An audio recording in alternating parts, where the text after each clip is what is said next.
Baik, Bismillahirrahmanirrahim. Assalamualaikum warahmatullahi wabarakatuh.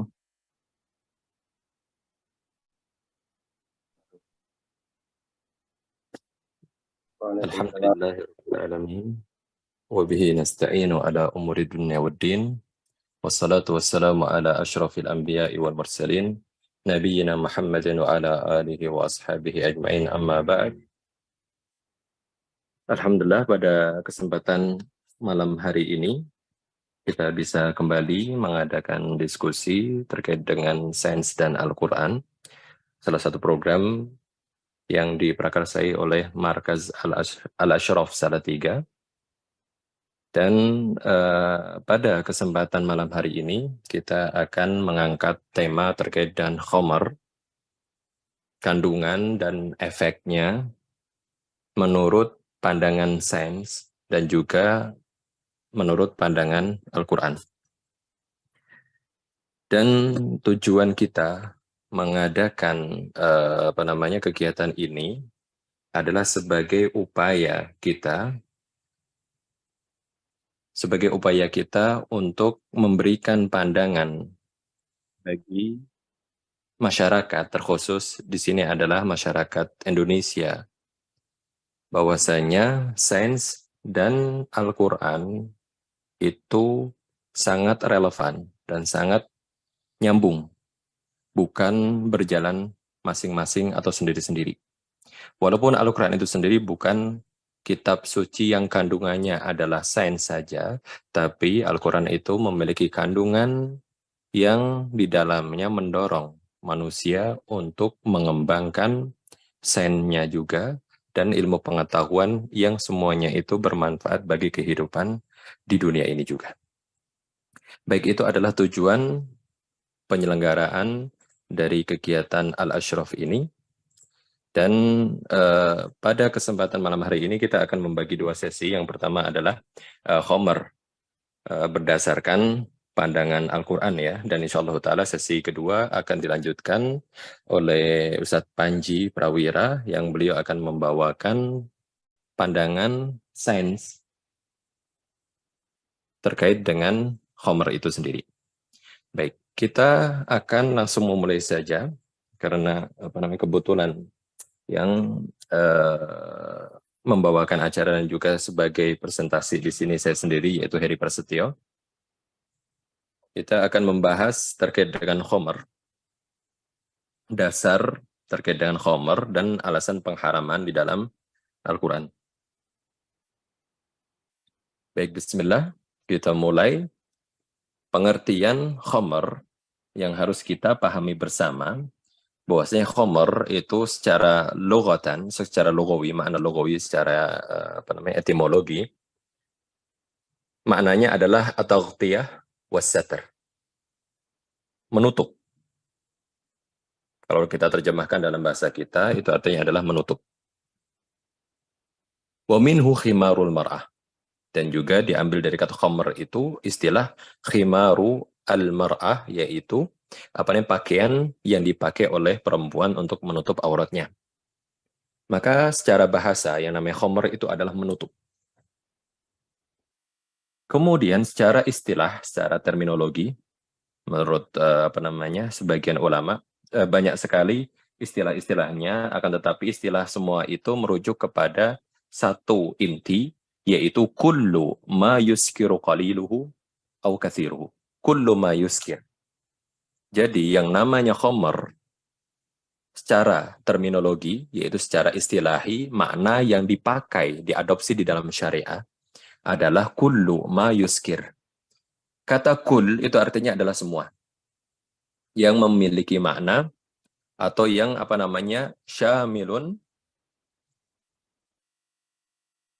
syamilun li jami' afradis syai'.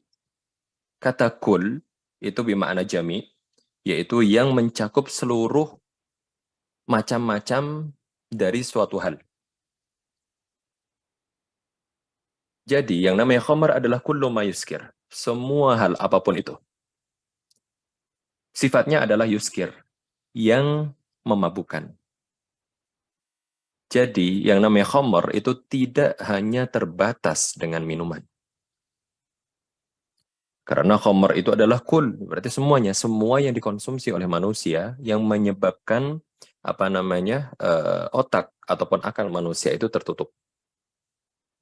Dalam istilah lain juga disebutkan khamr itu adalah kullu ma khamara al-akla wa ghattahu ala wajhi tarbi wal laddah. Yang namanya khamr itu adalah semua hal yang menutup dan menghilangkan akal manusia, tapi dari sisi ada efek fly-nya, ada efek kenikmatan yang didapatkan dari itu. Maka ini adalah pengertian khamr. Entah itu makanan ataupun minuman yang memiliki efek menghilangkan akal dari sisi kenikmatan yang dicari, maka itu disebut khamr. Walaupun sebagian orang hanya terfokus kepada khamr itu istilah bagi minuman saja. Entah itu namanya wine ataupun namanya yang lain. Tapi dalam syariat yang perlu kita pahami bahwa khamr itu maknanya luas. Kemudian disebutkan juga qaliluhu wa katsiruhu, maksudnya sedikit ataupun banyak itu sama saja. Jadi yang memiliki efek memabukkan walaupun dikonsumsi sedikit saja itu ya tetap dinamakan khamr saja walaupun efeknya memang tidak memabukkan. Kalau banyak itu yang biasanya memabukkan dan hukumnya juga sama. Ini terkait dengan makna secara terminologi apa itu khamr. Dan khamr dinamakan khamr itu karena memang menutup. Maka itu adalah alasan kenapa syariat Islam mengharamkan khamr atau semua yang dinamakan khamr. Tidak peduli brandnya, tidak peduli asal muasal dari bahan pembuatnya. Intinya adalah semua yang dikonsumsi yang menghilangkan akal, maka dalam syariat diharamkan. Kemudian kategori khamr, sebagaimana tadi yang sudah kita singgung dalam pengertian, itu adalah semua yang memabukkan, yang menghilangkan akal. Dengan cara menghilangkan akal itu sendiri, baik itu masuk kategori makanan ataupun minuman.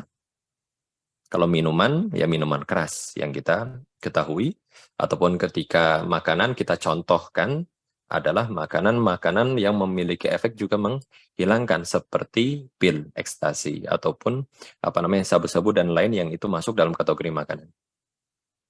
Mukhaddirat ataupun narkoba. Maka itu semuanya masuk dalam kategori khamr. Adapun dalilnya, insya Allah mayoritas dari kita itu mengetahui, yaitu ketika Allah SWT berfirman, innamal khamru wal maisiru wal ansabu wal azlam rijsun min amali syaitan fajtanibu. Yaitu, kata Allah SWT, innama, sesungguhnya, sesuatu yang diharamkan itu dibatasi 4 hal, yaitu yang pertama adalah khamr, semua yang menghilangkan dan menutup akal manusia. Wal maisir, yaitu judi. Wal ansab, yaitu semua hal atau semua tempat yang digunakan untuk memberikan sesajen kepada selain Allah Subhanahu wa taala. Wal azlam, itu adalah mengundi nasib dengan cara apapun, entah itu sekarang dengan cara zodiak ataupun cara yang lainnya, intinya mengundi nasib, maka itu adalah disebut rijis, najis, suatu yang najis, min amali syaitan, termasuk dalam kategori amal syaitan, fajtanibuh, perintahnya untuk menghindari. Itu adalah dalilnya, maka di sini kita masuk kepada pembahasan apakah khamr, yang masih khamr ya, yang masih memabukkan, itu dia secara zatnya, secara ainnya, najis atau tidak. Maka terkait dengan kenajisan khamr ini, para ulama, mereka berbeda pendapat di 2 pendapat. Mayoritas ulama, jumhur ulama, mereka menyatakan bahwasanya khamr itu najis. 4 madhab menyatakan khamr itu najis. Dalil mereka adalah ayat tadi yang kita singgung, yaitu disebutkan kata rijsun min amali syaitan. Rijis itu maknanya adalah najis, sebuah kenajisan dari perbuatan syaitan. Terus kemudian pendapat yang kedua, yaitu pendapat dari Al-Laits dan juga Al-Muzanni, Imam Muzanni, terus kemudian juga sebagian ulama kontemporer sekarang menyatakan bahwasanya khamr itu tidak najis ainnya. Dan khamr itu zatnya tahir, suci. Alasan mereka pertama adalah dalam ayat tadi disebutkan 4 hal, yaitu khamr, judi, maisir, kemudian ansab, tempat untuk menyajikan ataupun memberi sesajen kepada selain Allah, kemudian mengundi nasib. Maka selain daripada khamr, itu semuanya para ulama sepakat 3 hal ini adalah 3 hal yang tahir. Judi, alat-alatnya atau semua yang digunakan untuk seorang itu berjudi, itu semuanya tahir, suci. Dalam artian ketika kita menyentuhnya boleh, memegangnya boleh. Yang dilarang adalah perbuatannya. Dan tempat-tempat yang digunakan untuk memberikan sajiannya, ya tempatnya itu ketika kita duduki, kita pegang itu boleh. Karena memang tahir. Yang nggak boleh adalah menggunakannya sebagai tempat untuk memberikan sesajen kepada selain Allah. Begitu juga alat-alat untuk mengundi nasib. Maka khamr karena diatafkan atau istilahnya dinisbatkan kepada 3 tadi yang semuanya itu adalah tahir, maka seharusnya khamr itu juga tahir. Kemudian sebagian ulama yang menyatakan khamr itu tidak najis, mereka juga menjawab alasan mayoritas ulama yang menyatakan khamr itu najis berdasarkan perkataan rijis atau najis dalam ayat tadi, yaitu bahwasanya yang dimaksud dengan rijs min amali syaitan ini adalah najisnya, yang najis itu adalah perbuatannya. Karena dikatakan dalam ayat min amali syaitan. Termasuk dari perbuatan syaitan. Najis perbuatan syaitan. Semua perbuatan syaitan itu adalah najis. Jadi ayat tersebut tidak secara langsung menyatakan bahwa khamr itu ainnya atau zatnya itu najis. Itu adalah jawaban dari pendapat orang-orang atau ulama yang mendukung pendapat kedua bahwasanya khamr itu tidak najis. Dan satu lagi dalil dari mereka, karena ini juga pendapat yang saya kuatkan adalah pendapat yang kedua bahwasanya khamr itu secara zatnya tidak najis, yaitu sebagaimana yang disebutkan dalam sebuah riwayat dari Anas bin Malik ketika beliau bercerita tentang terakhir pengharaman khamr di zaman Nabi alaihi salatu wassalam. Karena khamr itu di zaman Nabi diharamkan secara tadarruj, bertingkat-tingkat, maksudnya step by step, tidak langsung diharamkan. Tapi ketika turun ayat terakhir yang menyatakan bahwa khamr itu haram, maka di situ orang-orang penduduk Madinah yang mereka kaum muslimin yang masih menyimpan dan memiliki minuman keras, mereka buang dan mereka lempar di jalanan kota Madinah. Itu pernyataan dari Anas. Yang mengindikasikan bahwasanya jikalau khamr itu najis dan dibuang di jalanan umum, maka itu seharusnya perbuatan yang dilarang. Karena akan mengganggu fasilitas umum yang seharusnya itu suci dan bersih dari namanya najis.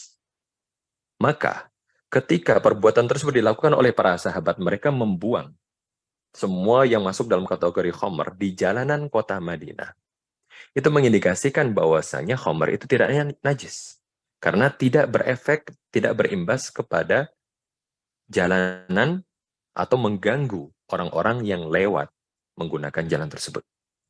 Ini adalah alasan atau ini adalah dalil yang menguatkan pendapat kedua bahwasanya khamr itu secara zatnya tidak najis.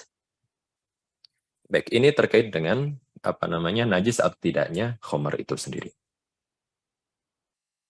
Pada slide berikutnya kita akan membahas terkait dengan korelasi ataupun munasabah ataupun hubungan antara pengharaman khamr dengan 5 prinsip di dalam syariat Islam.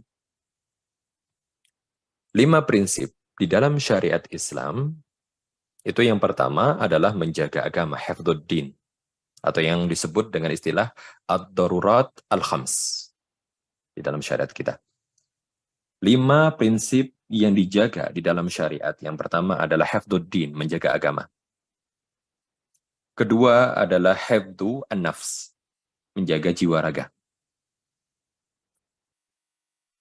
Urutan yang pertama, para ulama tidak berbeda pendapat terkait urutan yang utama adalah menjaga agama. Itu adalah yang paling utama. Setelah menjaga agama, maka jiwa. Dalam artian ketika ada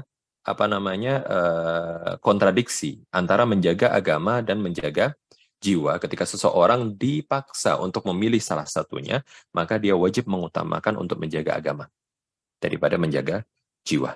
Maka dari itu, di dalam syariat Islam itu ada salah satu jenis jihad, yaitu dengan cara berperang. Dan tujuan berperang tersebut adalah untuk menjaga agama, walaupun dengan cara mengorbankan jiwa.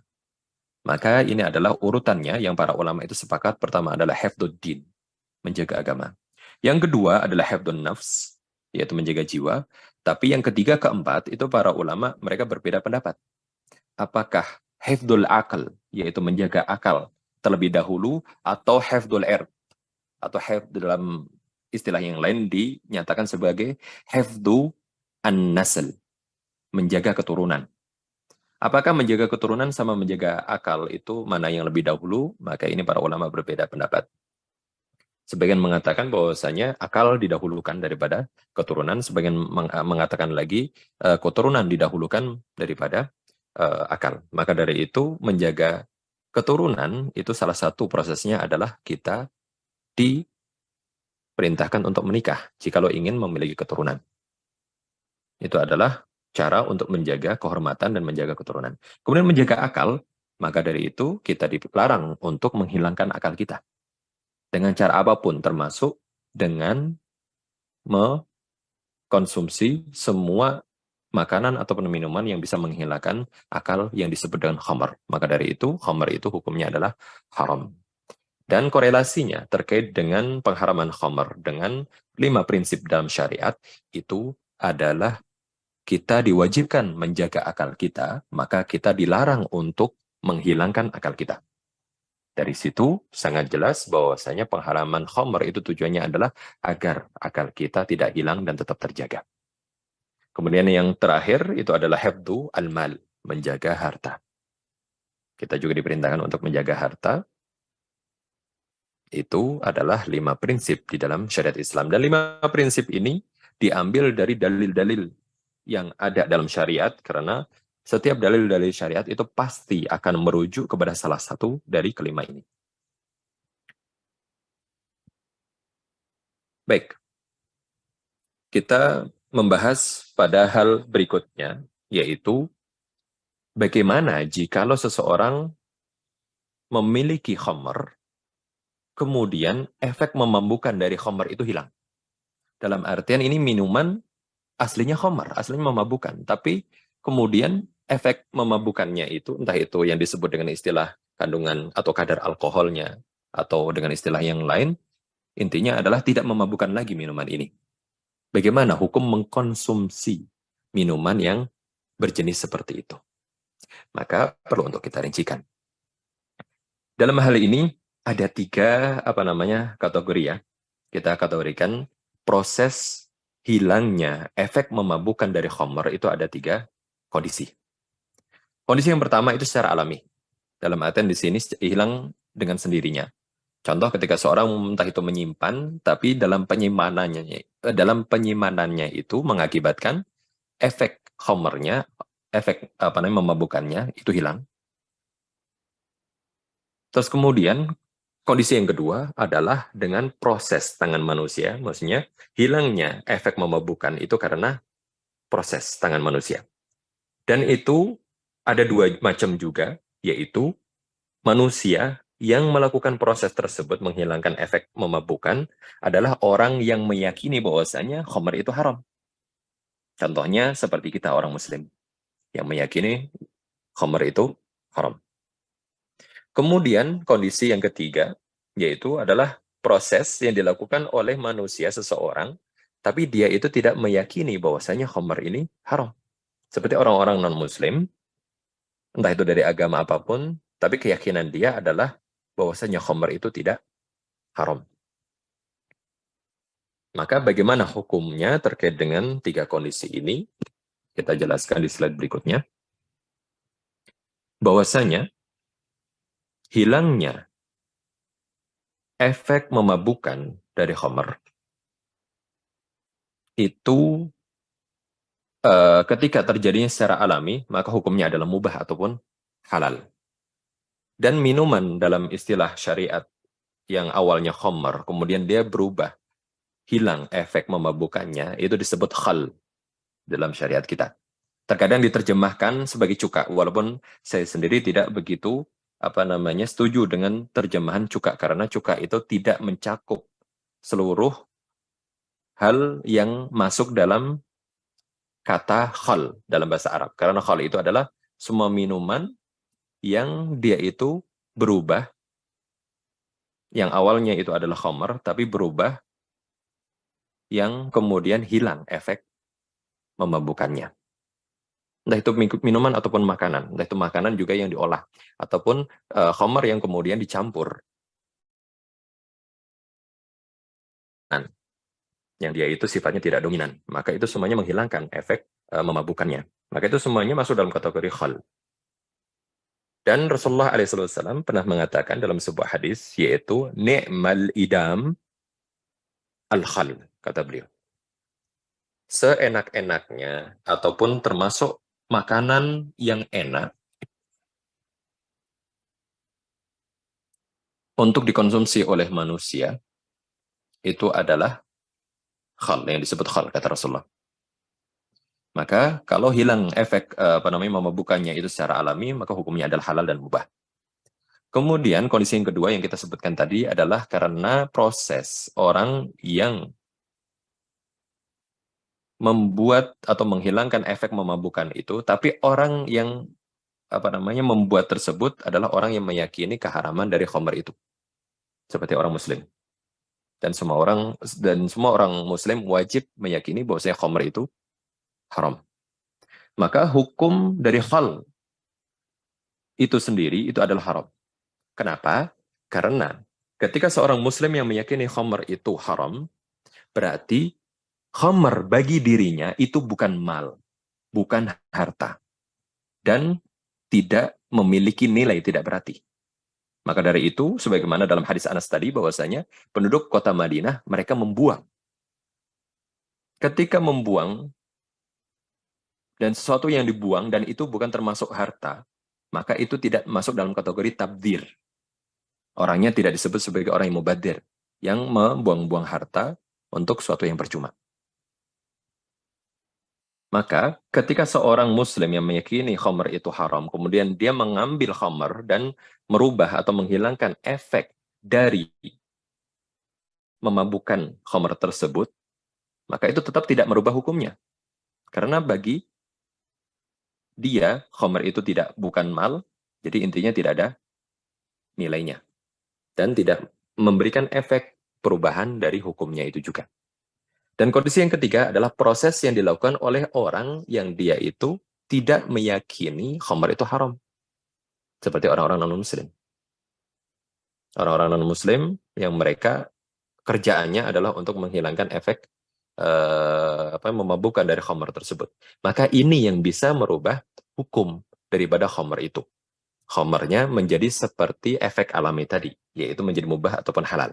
Maka ketika kita menemukan minuman-minuman, entah itu mau bermerek apapun, dari luar negeri, dari negara-negara yang mana mayoritas penduduknya itu meyakini bahwa minuman keras itu bukan suatu yang haram, kemudian minuman tersebut diimpor oleh negara Muslim, dan minuman tersebut memang benar-benar sudah tidak ada kandungan alkoholnya, tidak memberikan efek memabukkan, maka hukum mengkonsumsinya itu adalah mubah.